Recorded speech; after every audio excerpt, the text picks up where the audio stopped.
Hello అండి, నమస్తే. Welcome to tolas kitchen. ఈ సంక్రాంతికి ఈజీగా చేసుకోగలిగే 5 రకాల పిండి వంటల్ని చూపించబోతున్నానండి. శనగపిండి లేకుండా కరకరలాడే కారపూస, అలాగే ముత్యాల లాంటి గుండ్రటి షేప్తో కార బూందీ, బెల్లంతో బూందీ మిఠాయి, మిరియాలతో మురుకులు, అలాగే స్వీట్ షాప్ స్టైల్ దాల్ముడి మిక్చర్ని ఎలా చేసుకోవాలో ఈ వీడియోలో చూద్దామండి.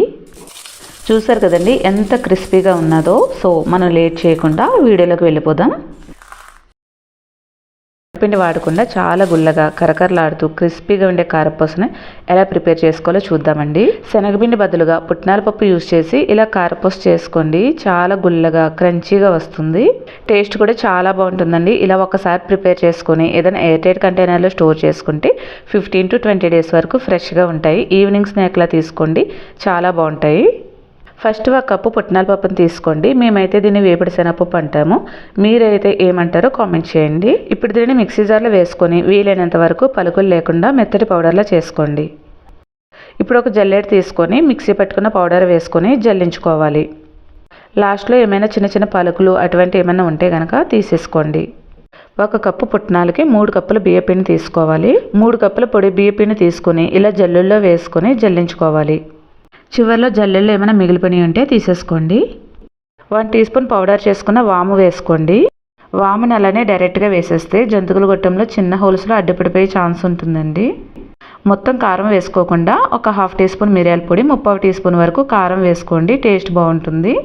మీ టేస్ట్కి తగ్గట్టు సాల్ట్ అడ్జస్ట్ చేసుకోండి. పొడి పిండిని కొంచెం నోట్లో వేసుకొని చెక్ చేసుకుంటే మీకు తెలుస్తుందండి ఎంత సాల్ట్ పడుతుందో అనేది. పిండిని చల్లటి వాటర్తో కలపకుండా కొంచెం వాటర్ని వేడి చేసుకొని వేడిగా ఉన్నప్పుడే ఈ వాటర్ వేసుకొని పిండిని కలుపుకోండి. కారపూస ఇంకా గుల్లగా క్రంచీగా వస్తుంది. ఇప్పుడు కొంచెం కొంచెం వేడి నీళ్ళు యాడ్ చేసుకుంటూ పిండిని ముద్దలా కలుపుకోవాలి. వేడి నీళ్ళు చేయికి తగలకుండా ఫస్ట్ ఏదైనా గరిటెతో కలుపుకోండి, లేదంటే వేడి నీళ్ళు వేసేసుకొని కొద్దిసేపు పక్కన పెట్టుకొని తర్వాత కలుపుకోండి. చూసారు కదండి, మరీ గట్టిగా కాకుండా మరీ మెత్తగా కాకుండా ఇలా సాఫ్ట్గా కలుపుకోవాలి. కారపూసకి ఇలా చిన్న హోల్స్ ఉన్న ప్లేట్ని తీసుకోండి. ఇప్పుడు జంతికలు కొట్టడానికి కొంచెం నూనె అప్లై చేసుకోండి. ఇప్పుడు జంతికలు కొట్టంలో మనం ప్రిపేర్ చేసుకున్న డౌని కొంచెం కొంచెం తీసుకుంటూ మొత్తం నింపుకోవాలి. ఇదే పిండితో జంతికలు కొట్టంలో పెద్ద హోల్స్ ఉన్న ప్లేట్ ఉంటుంది కదండి, దాంతో మనం జంతికల్లా కూడా వేసుకోవచ్చు. పిండిని పై వరకు నింపేసుకొని జంతికలు కొట్టని టైట్ చేసుకోవాలి. ఇప్పుడు కడాయిలో ఆయిల్ వేసుకొని ఆయిల్ వేడెక్కాక మంటను మీడియం ఫ్లేమ్లో ఉంచుకొని ఇలా జంతికలు కొట్టని నెమ్మదిగా ప్రెస్ చేసుకుంటూ రౌండ్గా వేసుకోవాలి. కడాయిలో ఎంతవరకు పడితే అంతవరకునే వేసుకోండి. ఎక్కువ వేసుకుంటే మళ్ళీ సరిగ్గా వేగదండి. ఇది ఒక పక్క ఫ్రై అయిపోయాక రెండో పక్కకి నెమ్మదిగా ఏదైనా స్పూన్ సహాయంతో టర్న్ చేసుకోండి. ఈజీగా ఫ్లిప్ అవుతుంది. కారపూస మనకి చాలా త్వరగా ఫ్రై అయిపోతుంది, అలాగే త్వరగా కూడా కలర్ మారిపోతుంది. అందుకనే జాగ్రత్తగా చూసుకుని తీసుకోవాలి. రెండు వైపులా ఇలా మంచి గోల్డెన్ కలర్ రాగానే తీసేసుకోవాలి. కడాయిలో ఇలా చిన్న చిన్న ముక్కలు మిగిలిపోతే కంపల్సరీ తీసేసుకోండి, లేకపోతే మాడిపోయి నెక్స్ట్ కారపూస వేస్తాం కదా వాటికి అంటుకుపోయి నల్ల నల్లగా కనిపిస్తాయి. మిగిలిన పిండితో ఇదే ప్రాసెస్లో కారపూస వేసేసుకోవాలి. ఇవి నూనెలు ఎక్కువ వేగినా కానీ వాటి కలర్ చేంజ్ అయిపోయి గుల్లతనం కూడా తగ్గిపోతాయి. సో జాగ్రత్తగా చూసుకుని తీసుకోవాలి. సో మంటను మీడియం ఫ్లేమ్లో ఉంచుకొని ఆయిల్లో బొడగలు తగ్గి ఇలా లైట్ కలర్ రాగానే తీసేసుకోండి. సో మనకి పుట్నాల పప్పుతో కరకరలాడే కారపూస రెడీ అయిపోయింది. స్వీట్ షాప్లో దొరికే దాల్ముడి మిక్చర్ అంటే అందరికి ఇష్టమే కదా. ఈ దాల్ముడి మిక్చర్ని ఎంతో ఈజీగా ఇంట్లోనే స్వీట్ షాప్ స్టైల్లో ఎలా ప్రిపేర్ చేసుకోవాలో ఈ వీడియోలో చూద్దామండి. టేస్ట్ అయితే చాలా బాగుంటుంది, చేయడం కూడా చాలా సింపుల్ అండి. మీరు కూడా తప్పకుండా ట్రై చేయండి. పొట్టి ఎర్ర కందిపప్పు, దీన్నే ముడి ఎర్ర కందిపప్పు కూడా అంటారు. దీన్ని 1 కప్పు తీసుకొని ఒక బౌల్లో వేసుకొని వాటర్ వేసుకొని 2-3 సార్లు శుభ్రంగా వాష్ చేసుకోండి. తర్వాత దానిలో ఉన్న వాటర్ అంతా వంపేసుకొని కావలసినంత వాటర్ వేసుకొని మూత పెట్టుకొని 8 నుంచి 10 గంటలు లేదంటే రాత్రంతా నాననివ్వండి. నెక్స్ట్ డేకి పప్పు ఇలా చక్కగా నానిపోయి ఉంటుంది. దీన్ని ఇలా జాలి గరిటెలో వేసుకుంటే ఎక్సెస్ ఉన్న వాటర్ అంతా పోతుంది. ఇప్పుడు ఒక క్లాత్ మీద ఈ పప్పును వేసుకొని ఫ్యాన్ కింద ఒక అరగంట పాటు ఆరనివ్వండి. ఎండలో ఆరబెట్టుకున్న అవసరం లేదండి, ఇలా ఫ్యాన్ కింద ఆరబెట్టుకుంటే సరిపోతుంది. పప్పు గట్టిగా మరీ ఎక్కువగా డ్రై అయిపోయిన అవసరం లేదండి, ఇలా తడి లేకుండా ఉంటే సరిపోతుంది.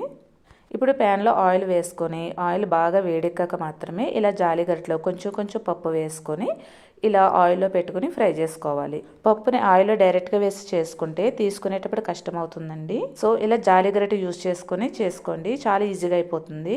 పప్పు అనువైపులా ఈవెన్గా వేగేటట్టు ఇలా మధ్య మధ్యలో గరిటెతో కలుపుకుంటూ ఫ్రై చేసుకోండి. పప్పు వేగిందో లేదో తెలుసుకోవడానికి కొంచెం నోట్లో వేసుకుని చూడండి. అది మెత్తగా పచ్చిదనం లేకుండా కరకరలాడుతూ ఉంటే పప్పు వేగిపోయినట్టే. ఇప్పుడు ఈ పప్పును టిష్యూ పేపర్ మీద వేసుకుంటే ఎక్సెస్గా ఉన్న ఆయిల్ అంతా పీల్చేస్తుంది. ఇప్పుడు ఇదే ప్రాసెస్లో కొంచెం కొంచెం వేసుకుంటూ మిగతా పప్పు అంతా ఫ్రై చేసేసుకోవాలి. ఇప్పుడు ఇలా ఫ్రై చేసుకున్న పప్పు అంతా ఒక ప్లేట్లో వేసుకొని పక్కన పెట్టుకోండి. ఇప్పుడు అదే ఆయిల్లో పావు కప్పు వరకు జీడిపప్పు తీసుకొని ఫ్రై చేసుకోండి. మీకు కావాలనుకుంటే కొంచెం కరివేపాకు కూడా వేసుకొని ఫ్రై చేసుకోండి. అలాగే పావు కప్పు వరకు పుట్నాల పప్పు కూడా వేసుకొని ఫ్రై చేసి తీసుకోండి. ఈ పుట్నాల పప్పు టేస్ట్ కూడా మిక్చర్లో చాలా బాగుంటుంది, వేసుకోండి. ఈ దాల్ముడి మిక్చర్లో సన్న కరపసు కూడా వేసుకుంటామండి. దీన్ని ఎలా చేసుకోవాలో చూద్దాం. ఒక మిక్సింగ్ బౌల్ తీసుకొని జాలి గరిటె పెట్టుకొని 1 కప్పు వరకు శనగపిండి వేసుకోండి. ఇప్పుడు దీన్ని జల్లించుకొని లాస్ట్లో ఏమన్నా చిన్న చిన్నవి మిగిలిపోయినవి ఉంటే కనుక తీసేసుకోండి. ఇప్పుడు దీంట్లో 2 టేబుల్ స్పూన్ల బియ్యపిండి, 1/2 teaspoon salt, 1/2 teaspoon పసుపు, 1 టేబుల్ స్పూన్ ఆయిల్ వేసుకోండి. ఇప్పుడు దీంట్లో కొంచెం కొంచెం వాటర్ కలుపుకుంటూ ముద్దలా చేసుకొని ఆయిల్ వేడెక్కాక ఇలా పెద్ద జంతికల్లా వేసుకోండి. జంతికలు ఆయిల్లో వేసుకుని ఫ్రై చేసుకునే క్లిప్ అయితే నాకు మిస్ అయిందండి. సో ఇలా మొత్తం కారపూస రెడీ అయిపోయాక చేత్తో నెమ్మదిగా ప్రెస్ చేసుకొని చిన్న చిన్న ముక్కలుగా చేసుకోండి. ఇప్పుడు మనం ఫ్రై చేసి పెట్టుకున్న పప్పుని ఒక మిక్సింగ్ బౌల్లోకి వేసేసుకుందాం. ఇప్పుడు దీంట్లో మీ టేస్ట్ తగ్గట్టు స్పైసెస్ యాడ్ చేసుకోవచ్చు. 1 టీ స్పూన్ కారము, 1/2 teaspoon black salt, 1/2 teaspoon normal salt వేసుకోండి. లేదంటే 1 టీ స్పూన్ వరకు నార్మల్ సాల్ట్ వేసుకోవచ్చు. అలాగే 1 టీ స్పూన్ చాట్ మసాలా వేసుకోండి. మీకు ఇంకా స్పైసీగా కావాలంటే కొంచెం ధనియాల పొడి, జీలకర్ర పొడి, అలాగే ఆమ్చూర్ పౌడర్ కూడా వేసుకోవచ్చు. ఇప్పుడు మనం చిన్న ముక్కలుగా చేసుకున్న సేవ్ కూడా వేసేసుకుందాం. అలాగే ఫ్రై చేసి పెట్టుకున్న జీడిపప్పు కూడా వేసేసుకుందాం. అలాగే ఫ్రై చేసి పెట్టుకున్న పుట్నాల పప్పు, వేరుశనగలు కూడా వేసుకుందాం. టేస్ట్ చాలా బాగుంటుంది. ఇప్పుడు ఇవన్నీ కూడా బాగా మిక్స్ అయ్యేటట్టు కలుపుకోవాలి. సన్న కరపూస చేసుకోవడానికి టైం లేదు అనుకున్నప్పుడు మీరు రెడీమేడ్గా దొరికే సన్న కరపూస ఉంటుంది కదండి, అది కూడా తెచ్చుకుని వేసుకోవచ్చు. సో చూసారు కదండి, మనకి దాల్ముడి మిక్చర్ రెడీ అయిపోయింది. మిఠాయి బూందీని పక్కా కొలతలతో పర్ఫెక్ట్గా ఎలా చేసుకోవాలో చూద్దామండి. మిఠాయి బూందీని అచ్చుగా కానీ లేదంటే ఇలా విడి బూందీగా కూడా చేసుకోవచ్చు. బూందీని అచ్చులా చేసుకుంటే పిల్లలు కొరుకు తినడానికి కొంచెం కష్టంగా అనిపిస్తుంది. అలా కాకుండా ఇలా విడివిడిగా చేసుకోండి. పిల్లలు ఎంత కావాలంటే అంత ఈజీగా తినగలుగుతారు. ఈ బూందీ టేస్ట్ అయితే చాలా చాలా బాగుంటుంది. కొన్ని చిన్న చిన్న టిప్స్ ఫాలో అయితే చాలండి, రెసిపీ ఫెయిల్ అవ్వకుండా చాలా ఈజీగా ప్రిపేర్ చేసేసుకోవచ్చు. ఫస్ట్ ఒక మిక్సింగ్ బౌల్ తీసుకొని దానిపైన ఇలా జల్లెడ పెట్టుకొని 1 కప్పు శనగపిండి వేసుకోండి. 1 కప్పు శనగపిండికి 2 టేబుల్ స్పూన్ల బియ్యపిండి వేసుకోండి. చిటికెడు ఉప్పు వేసుకొని జల్లించుకోండి. బియ్యపిండి వేసుకుంటే బూందీ ఎక్స్ట్రా క్రంచీగా కరకరలాడుతూ వస్తుందండి. ఇలా మొత్తం జల్లించేసుకున్నాక ఒకసారి మిక్స్ చేసుకొని కొంచెం కొంచెం వాటర్ వేసుకుంటూ కలుపుకోవాలి. పిండి మరీ గట్టిగా కాకుండా మరీ లూజ్గా కాకుండా కలుపుకోవాలి. నేను 1 కప్పు వాటర్ తీసుకుంటే 1 టేబుల్ స్పూన్ వాటర్ మాత్రమే మిగిలాయి నాకు. సో ఇలా వీడియోలో చూపించిన విధంగా జారుడుగా కలుపుకొని పక్కన పెట్టుకోండి. బూందీ వేసుకోవడానికి ఇటువంటి గరిటె యూస్ చేసుకుంటే ఈజీగా అయిపోతుందండి. లేదంటే హోల్స్ ఉన్న ఇటువంటి చిన్న గరిటె కూడా యూస్ చేసుకోవచ్చు. కాకపోతే కొంచెం ఎక్కువ టైం పడుతుందండి. కడాయిలో ఆయిల్ వేసుకొని బాగా వేడెక్కాక వేడెక్కిందో లేదో ఒకసారి చెక్ చేసుకోండి. నూనె బాగా వేడెక్కాక మాత్రమే మనం బూందీ వేసుకోవాలి. ఆయిల్పై బూందీ గరిటెను పెట్టుకొని గుంట గరిటె నిండా పిండిని వేసుకోండి. పిండి వేసాక గుంట గరిటెతో పిండిని స్ప్రెడ్ చేయడం కానీ లేదంటే బూందీ గరిటెను అటు ఇటు కదపడం కానీ చేయకూడదు. బూందీ దాని అంతటా అదే ఆయిల్లో పడుతుంది. మీరు అటు ఇటు కదిపితే బూందీ గుండ్రటి షేప్ రాకుండా చిన్న చిన్న తోకలుగా వస్తుంది. బూందీ బాగా క్రిస్పీగా ఫ్రై అయ్యి ఇలా గోల్డెన్ కలర్ వచ్చాక తీసేసుకోవడమే. బూందీ వేసుకునేటప్పుడు ఫ్రై చేసేటప్పుడు కూడా మంట మీడియం టు హై ఫ్లేమ్ మీద మాత్రమే ఉండాలి. అలా అయితేనే బూందీ గుండ్రంగా కరకరలాడుతూ మంచి షేప్తో వస్తుందండి. సో చూసారు కదండి, ఇలా చిన్న చిన్న టిప్స్ ఫాలో అయితే గుండ్రంగా కరకరలాడే బూందీని ఇంట్లోనే ఈజీగా చేసుకోవచ్చు. ఒకసారి బూందీ వేసేసుకున్నాక బూందీ గరిటెను ఏదైనా ఒక క్లాత్తో ఒకసారి ఇలా క్లీన్ చేసుకోండి. లేదంటే హోల్స్ పిండితో మూసుకుపోయి బూందీ సరిగ్గా పడదండి. మరలా బూందీ వేసే ముందు ఇలా ఆయిల్ చిన్న చిన్నవి ఏమన్నా ఉంటే కనుక తీసేసుకోండి. తర్వాత మరలా ఆయిల్ బాగా హీట్ అయ్యాక మరలా బూందీ వేసుకోండి. ఇలా ఇదే ప్రాసెస్లో ఆయిల్ హీట్గా ఉన్నప్పుడే బూందీని వేసుకొని తర్వాత గరిటెను ఒకసారి క్లీన్ చేసుకొని ఆయిల్లో మిగిలిపోయి చిన్న చిన్నవి ఉంటే తీసేసుకొని మొత్తం బూందీని వేసేసుకోండి. ఇలా మొత్తం బూందీ ప్రిపేర్ చేసుకున్నాక ఒక ప్లేట్లో వేసుకొని పక్కన పెట్టుకోండి. చూస్తేనే తెలుస్తుంది కదండి ఎంత క్రిస్పీగా వచ్చిందో. ఇప్పుడు బెల్లం పాకాన్ని ఎలా చేసుకోవాలో చూద్దామండి. ఇప్పుడు ప్యాన్లో 1 కప్పు బెల్లము, 1/2 కప్పు వాటర్ వేసుకొని బెల్లాన్ని కరగనివ్వండి. మనం 1 కప్పు శనగపిండి తీసుకున్నాం కదండి, 1 కప్పు శనగపిండికి 1 కప్పు బెల్లం అయితే కరెక్ట్గా సరిపోతుంది. బెల్లం బాగా కరిగాక 1/2 టీ స్పూన్ యాలకుల పొడి, 1 టీ స్పూన్ నెయ్యి వేసుకొని కలుపుకోండి. మంటను లో టు మీడియం ఫ్లేమ్ మీద పెట్టుకుని పాకాన్ని రెడీ చేసుకోండి, లేకపోతే మాడిపోయే ఛాన్స్ ఉంటుంది. ఈ బూందీ చేసుకోవడానికి లేత పాకం కాకుండా ముదురు పాకం అవసరం అవుతుంది. వాటర్లో వేసుకుని చెక్ చేసుకుంటే పాకం ఇలా ఉండకడితే మనకు పాకం రెడీ అయిపోయినట్టే. అప్పుడు స్టవ్ ఆఫ్ చేసుకొని మనం ప్రిపేర్ చేసి ఉంచుకున్న బూందీ వేసేసుకోవాలి. బూందీ వేసాక పాకం మొత్తం బూందీకి పెట్టేటట్టు కలుపుకోండి. మీరు తీసుకునే బెల్లంలో ఏదైనా డస్ట్ ఉన్నది అనుకుంటే బెల్లాన్ని ఒకసారి వడకట్టుకుని తీసుకోండి. ఇలా గరిటెతో కలిపేటప్పుడు 1 మినిట్కే పాకం మనకి గట్టిపడిపోతుంది. ఇలా మొత్తం ఒకసారి మిక్స్ చేసుకున్నాక 2 మినిట్స్ పాటు వదిలేయండి, పాకం గట్టిపడుతుంది. 2-3 మినిట్స్ తర్వాత పాకం గట్టిపడి బూందీ ఇలా విడివిడిగా తయారవుతుంది.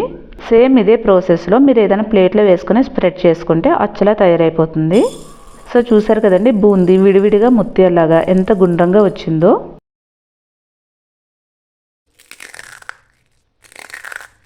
చలికాలంలో చిన్నవాళ్ళ నుంచి పెద్దవాళ్ళ వరకు వచ్చే జలుబు దగ్గు నుంచి మంచి రిలీఫ్ కోసం, అలాగే నోటికి కొంచెం కారం కారంగా మిరియాల మురుకుల్ని ఎలా ప్రిపేర్ చేసుకోవాలో చూద్దామండి.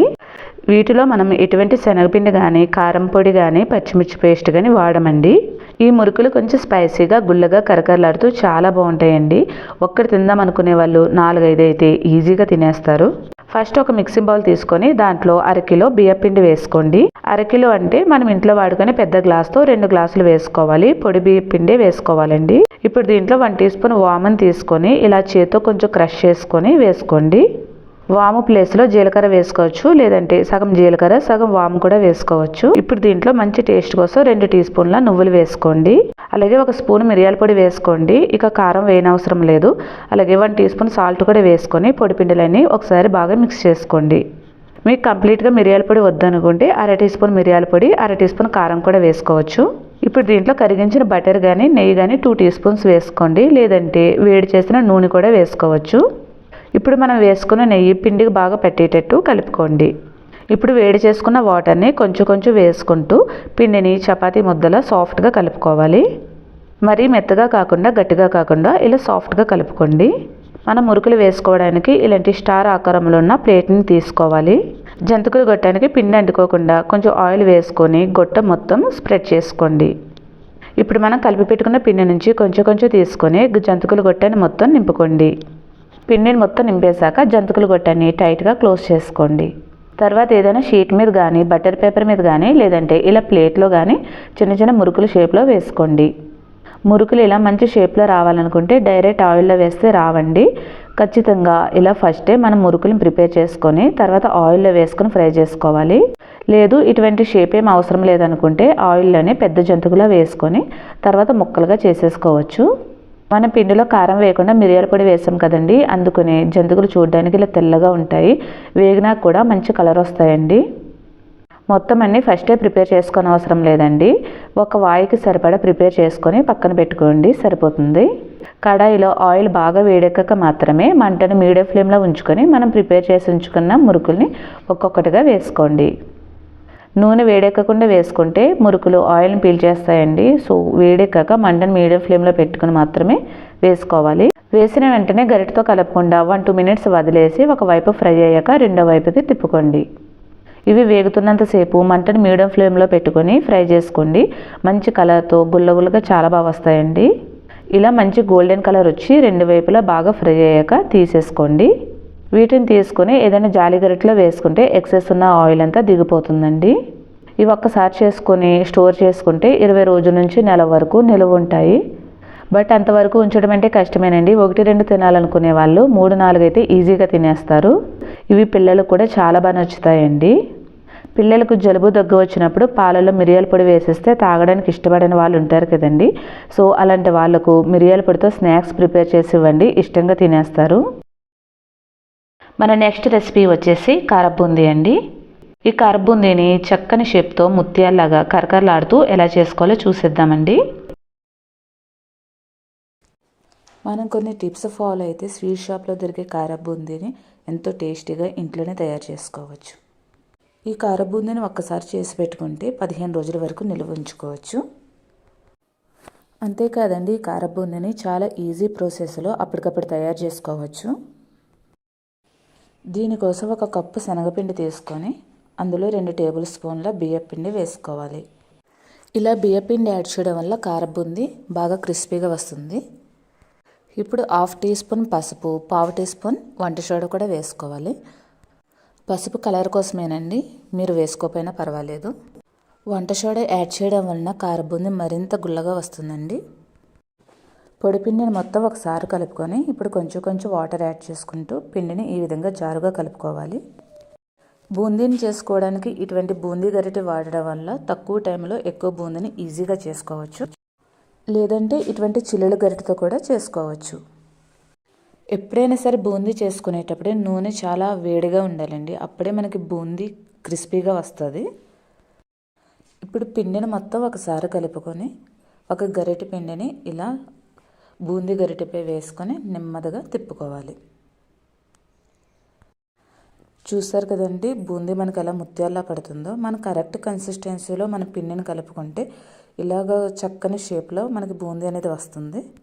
బూందీని ఎప్పుడూ కూడా మనం మీడియం టు హై ఫ్లేమ్లో మాత్రమే ఫ్రై చేసుకోవాలి, అప్పుడే మనకి బూందీ క్రిస్పీగా వస్తుంది. ఇలా బూందీ మంచి గోల్డెన్ కలర్లోకి రాగానే తీసి పక్కన పెట్టుకోవాలి.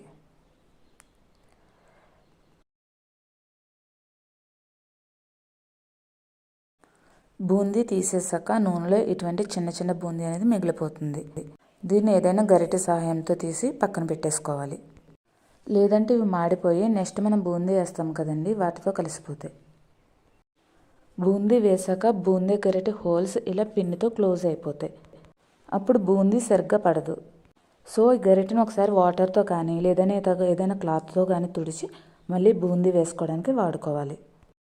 మనం బూందీని ఒకసారి వేసి తీసేసుకున్నాక తర్వాత మిగిలిపోయిన చిన్న చిన్న బూందీని కూడా మనం ఏదైనా గరిటెతో తీసేసుకొని తర్వాత నూనెను 1 నిమిషం పాటు బాగా వేడెక్కనివ్వాలి. నూనె బాగా వేడెక్కిన తర్వాత మాత్రమే రెండోసారి బూందీని మనం వేసుకోవాలి, అప్పుడే మనకి బూందీ క్రిస్పీగా వస్తుంది. ఇలా బూందీ చేసేంతసేపు కూడా నూనె 1 నిమిషం వేడి చేసుకున్న తర్వాత మాత్రమే మనం బూందీని వేసుకోవాలి. ఇలా చేసిన బూందీ అంతా ఒక గిన్నెలో వేసుకొని పక్కన పెట్టుకోవాలి. ఇప్పుడు అదే నూనెలో 1/2 కప్పు వేరుశనగ గుళ్ళు కూడా ఫ్రై చేసి తీసి పక్కన పెట్టుకోవాలి. అలాగే గుప్పెడి కరివేపాకు, దంచిన వెల్లుల్లి కూడా ఫ్రై చేసి పక్కన పెట్టుకోవాలి. ఇప్పుడు మనం తయారు చేసుకున్న బూందీలో ముందుగా ఫ్రై చేసి పెట్టుకున్న వేరుశనగ గుళ్ళు, కరివేపాకు, అలానే వెల్లుల్లి, 1 టీ స్పూన్ కారం, 1 teaspoon salt, 1/2 teaspoon ధనియా పౌడర్, 1/2 టీ స్పూన్ వేగించిన జీలకర్ర పొడి కూడా వేసుకొని అన్నీ మిక్స్ అయ్యేలా బాగా కలుపుకోవాలి. చూసారుగా మనకి క్రిస్పీ కారబూందీ రెడీ అయిపోయింది. దీన్ని ఏదైనా ఎయిర్టైట్ డబ్బాలో స్టోర్ చేసి పెట్టుకుంటే 10 నుంచి 15 రోజుల వరకు ఈవినింగ్ స్నాక్ లాగా హ్యాపీగా తినేయచ్చు.